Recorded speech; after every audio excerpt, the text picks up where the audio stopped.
Salut à tous, c'est Gladys, j'espère que vous allez bien. Aujourd'hui je vous retrouve dans une nouvelle vidéo pour vous présenter les parutions livresques prévues pour la rentrée littéraire 2022, c'est-à-dire les sorties prévues entre fin août et septembre. Bien évidemment, j'ai sélectionné des titres, donc cette liste n'est pas exhaustive, mais correspond vraiment à mes goûts et aux livres que j'aimerais découvrir, en tout cas parmi les parutions de cette période-là. Je trouve ce type de vidéo intéressant pour vous, surtout dans des périodes comme la rentrée littéraire où il y a énormément de parutions, puisque je pense que c'est un moyen d'avoir une vue globale de tout ce qui va paraître et de pouvoir sélectionner les titres qui nous tentent le plus. Donc c'est intéressant de pouvoir sélectionner parmi les prochaines sorties quelles sont celles qui nous tentent le plus et de savoir que par exemple fin septembre il va avoir un titre qui va sortir qui va vraiment nous tenter et se dire on sera peut-être plutôt raisonnable début septembre pour garder notre budget jusqu'à cette parution là qui nous tente énormément. Donc voilà pourquoi j'aime ce type de vidéo. Je n'en fais pas très souvent, tout simplement parce qu'on est très nombreux sur YouTube à proposer des parutions littéraires. Alors ok,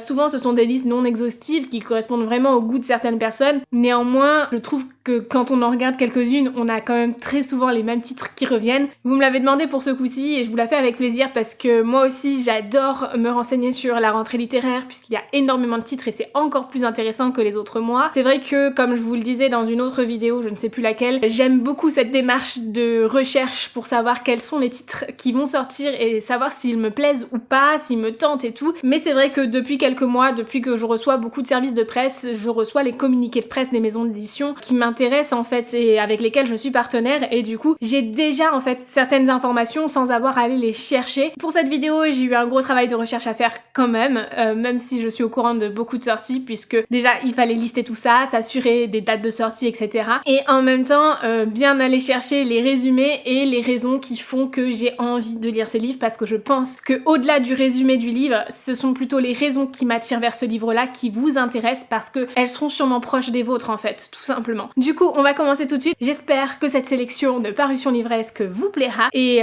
n'hésitez pas à commenter directement au fur et à mesure les livres qui vous tentent le plus dans cette vidéo. On va commencer tout de suite avec la catégorie fantastique. Dans cette catégorie, le premier livre qui m'attire, c'est le premier tome de la saga Hybride de Gwendoline Vervel qui sera publié chez Scrinéo le 11 août, donc normalement au moment où vous verrez cette vidéo, le livre sera déjà publié. Il s'agit donc d'une nouvelle saga fantastique dans laquelle on a des elfes et des druides, etc. C'est pas forcément quelque chose que j'ai souvent dans mes lectures et du coup c'est déjà une des raisons qui fait que je suis attirée par ce livre parce que pour moi il va changer un petit peu de ma zone de confort, changer un petit peu de ce que j'ai l'habitude de lire et en même temps c'est du fantastique. On y suit Margot qui est exilée dans un pensionnat, sa mère l'a mise dans ce pensionnat là et ça fait 10 ans qu'elle est là-bas jusqu'au jour où en fait elle est rappelée chez elle dans la région Champagne et elle doit y passer ses vacances d'été, sauf qu'en fait elle se rend compte qu'elle est une descendante d'elfes et de druides, finalement gardienne d'un pouvoir ancestral et elle va alors devoir affronter de sombres secrets familiaux, découvrir de nombreuses choses qui lui étaient cachées depuis toutes ces années et surtout également affronter le retour du légendaire tueur d'Elfide. Alors c'est écrit comme ça dans le résumé, du coup je suppose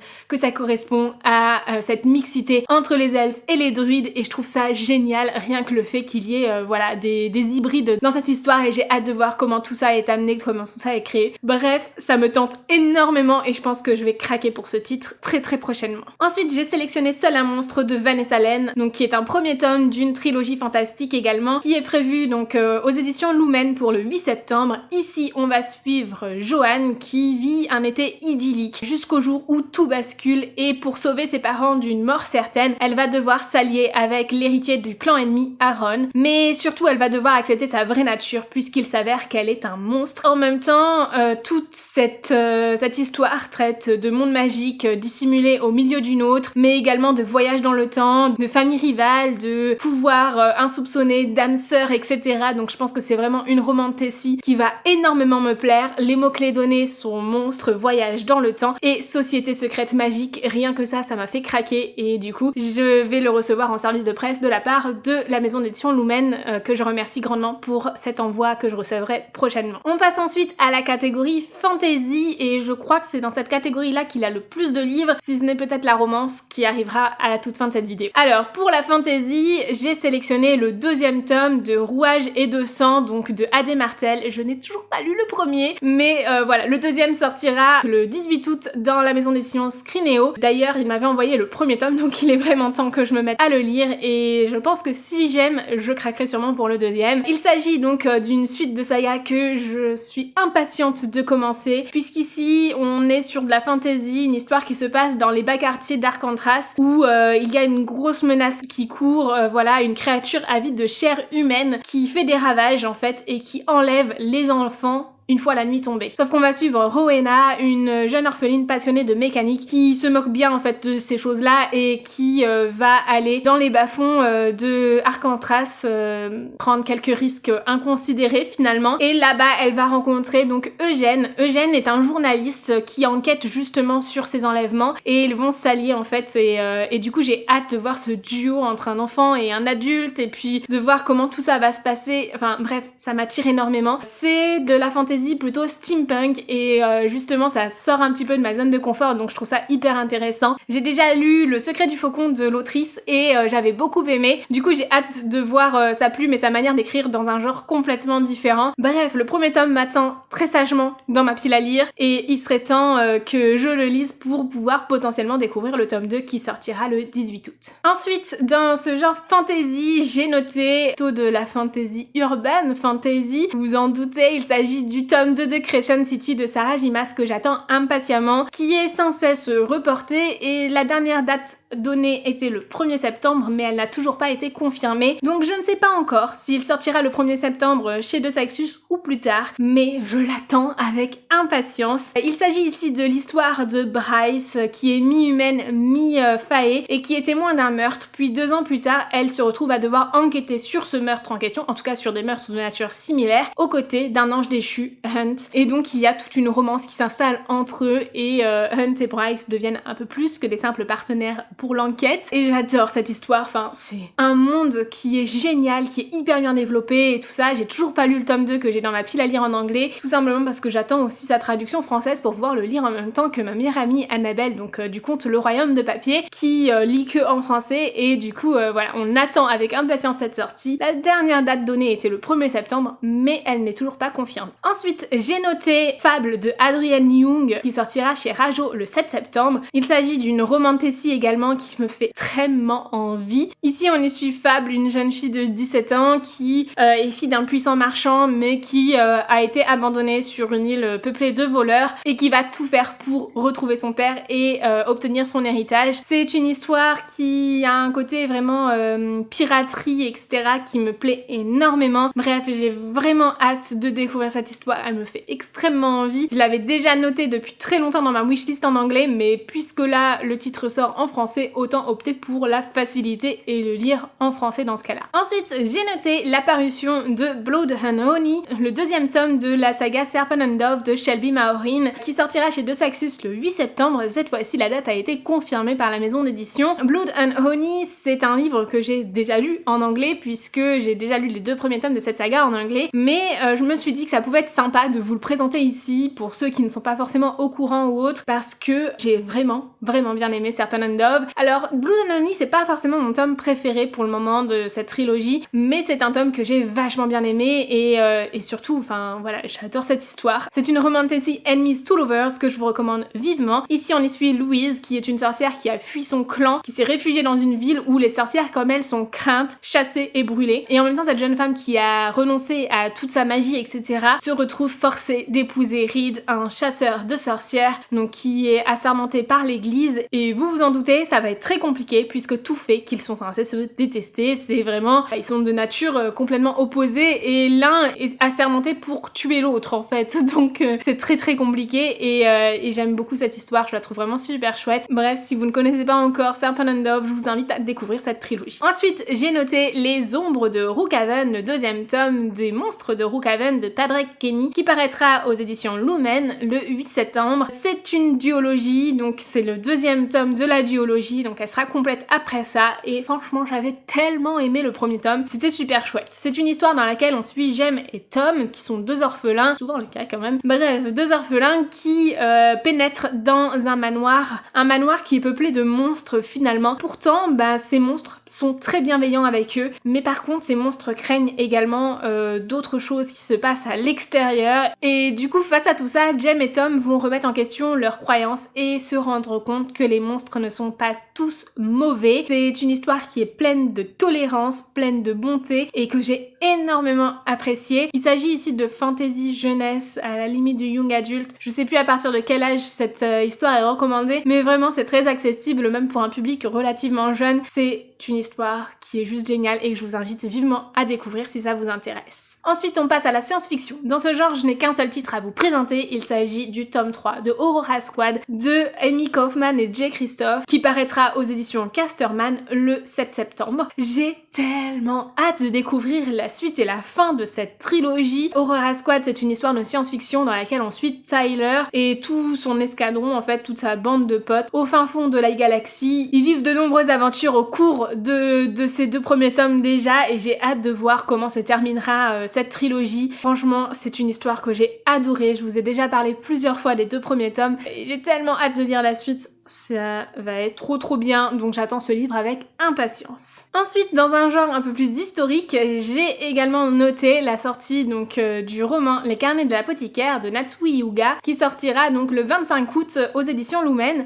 Alors, de ce que j'ai cru comprendre, le roman correspondrait aux 2 premiers tomes du manga. J'ai hâte de le lire pour pouvoir vous confirmer tout ça. Si vous ne connaissez pas Les Carnets de l'apothicaire, c'est ici l'histoire de Mao Mao, une jeune chinoise apprenti apothicaire, qui se retrouve à devoir travailler dans la cour de l'empereur, donc de la Chine impériale, pour déjouer certains empoisonnements et à chaque tome on suit des empoisonnements différents et la manière dont elle déjoue ces empoisonnements là justement. C'est vraiment génial, j'aime énormément ce manga et j'ai vraiment hâte de découvrir le roman qui est à l'origine de cette histoire. On passe maintenant à la romance et là j'ai sélectionné énormément de titres qui me font envie. Vous le savez, j'aime énormément les romances, les histoires d'amour et tout ça de toute façon, donc voilà. Bref, on commence tout de suite avec un titre qui paraîtra le 25 août aux éditions Hugo Roman en poche. Il s'agit de Elle de Magali Ingimbert, un livre que j'ai repéré déjà l'année dernière lors de sa sortie en grand format et que je n'avais pas acheté au moment de sa parution, mais du coup je vais profiter de la sortie en format poche pour le recevoir de la part de la maison d'édition avec qui je suis partenaire et que je remercie grandement pour leur confiance. Il s'agit de l'histoire de Jessie, une jeune femme qui est très rebelle et mal dans sa peau, qui déménage chez sa tante et qui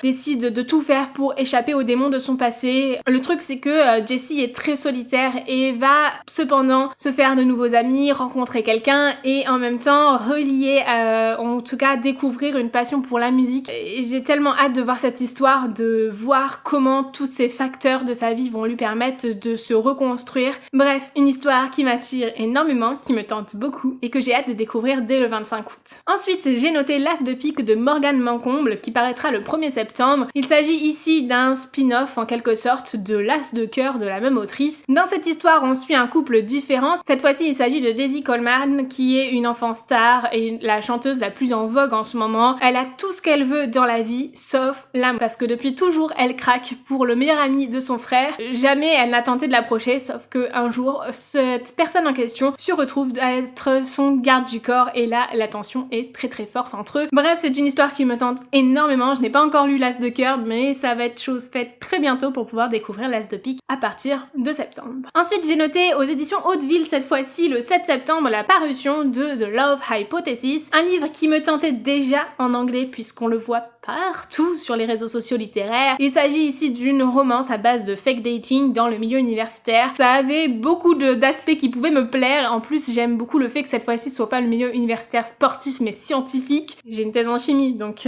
voilà. C'est donc une histoire qui me tente énormément mais qui en même temps me fait un petit peu peur parce que j'ai peur de ne pas y retrouver une représentation fiable des recherches universitaires en sciences, voilà, dans ce roman. C'est ici l'histoire de Olive qui ne croit pas du tout en l'amour. Elle est biologiste en 3e année de thèse et du coup va se lancer dans une expérience qui lui permettra de voir si l'amour est réaliste ou pas et finalement elle va se lancer dans un fake dating avec Adam qui lui est un jeune enseignant et voilà, il se pourrait que finalement ils se mettent à ressentir des émotions qui n'étaient pas prévues au départ dans leur faux rencard. Une histoire qui me tente beaucoup et que j'ai hâte de découvrir. Ensuite, j'ai noté l'apparition des Dieux du campus de Phoenix P. Asher et Effie Estier, je sais pas comment le prononcer, qui paraîtra donc aux éditions Hugo dans la collection Nous Romans le 8 septembre. C'est une histoire qui me tente beaucoup, d'autant plus que j'ai découvert la plume de Phoenix B. Asher au mois de juillet dernier en lisant Tout ce que je veux pour Noël, c'est toi, et c'était vraiment chouette. Il y avait quelques incohérences, mais globalement j'ai vachement bien aimé cette histoire. Du coup j'ai envie de découvrir encore autre chose écrit par cette autrice, mais encore plus ici c'est écrit à 4 mains avec